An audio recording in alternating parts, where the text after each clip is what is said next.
There are challenges in this country. As at this morning I was counting, over 15 schools are closed.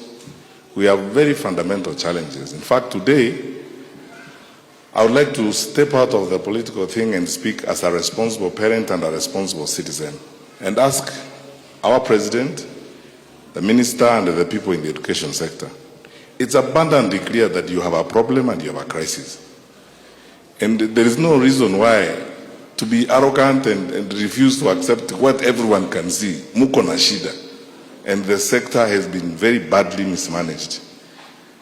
Next week, when we have the retreat with my colleagues in the opposition, I'm going to plead with them that we now look for an opportunity for an all-parties conversation on the education sector in the country. Because you see, we can keep pointing fingers at the government and blaming the government and saying this and saying that. We look like irresponsible people. Our children are suffering, and we are spending time calling each other names, saying it's him who's wrong, it's her who has not done this, it's this one who has not done this. Personally, I would like to say sincerely, as a believer, that on that one issue, we can have whatever political differences we have or whatever it is, but on that one issue, and I hope His Excellency, our President, because we respect the Constitution and we have to respect the Constitution. William Ruto is our President under the law, and we have not suspended the Constitution.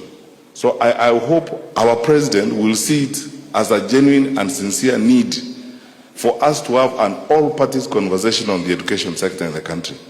Because it's a crisis, and it is going to blow up sooner than we think. Because when you see the number of kids we are losing in school, 21 burning to ashes, 16 dead, and as my brother says, principals are not able to run schools, they have no money, and the cost is going through the roof, 110,000. We look at those fee schedules, I look at them, I have relatives, we are educating people. I don't think there's anybody here who's not educating a child, even if they are not yours biologically. We're educating a lot of people, relatives and so on. I ask myself, who's going to pay a national school fee of 115,000? The reason why we were putting money in education when we were in the government is so that we make education available and affordable to everybody. Because it's the equalizer to all of us.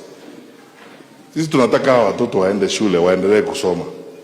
And we must manage the sector responsibly. There are some solutions that I think, instead of looking like we are criticizing the government all the time, there are some solutions that are within reach. I would advise, this is unsolicited, I don't have to advise the president, but if I was there myself, I would appoint a PS in charge of transition and the new curriculum. That's what we advised Uhuru. Uhuru had a PS in charge of curriculum and transition to focus on how we're implementing the CBC. I would cut down the wastage of government by over 50% and pour all that money in education and health so that you stabilize the social sectors. I would pull in people for conversations. The Seventh-day Adventist Church has invested in education. Look, many of our churches, the Catholic Church, we used to have endless conversations with the Conference of Catholic Bishops and our pastors because they have a stake, they have an interest. Dr. Mtero here, who leads the education sector and one of our leaders in the church, you can't assume they don't know what is supposed to be done. We listen to them, we sit down with them and work with them. And then slowly we work with the professionals. I would ask the president to get a caucus of these people, plus the role players like the Secondary School Heads Association and so on, and have a honest, all-parties conversation on the crisis in the education sector. Otherwise, we are going to lose all our children, we are going to lose our generation, and it's not good for the country. So, I will plead with my colleagues, even those ones in the opposition, safari tuweke sasa shida zetu kidogo kando na tofauti zetu, kwa hii issue moja tu ya elimu ya watoto wetu.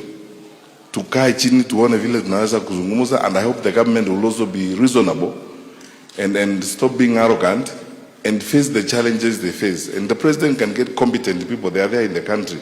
Even within his own group, he has competent people. Let him look inside. He doesn't even have to go outside his group. He can get more competent people within his own group to assist him to move this forward.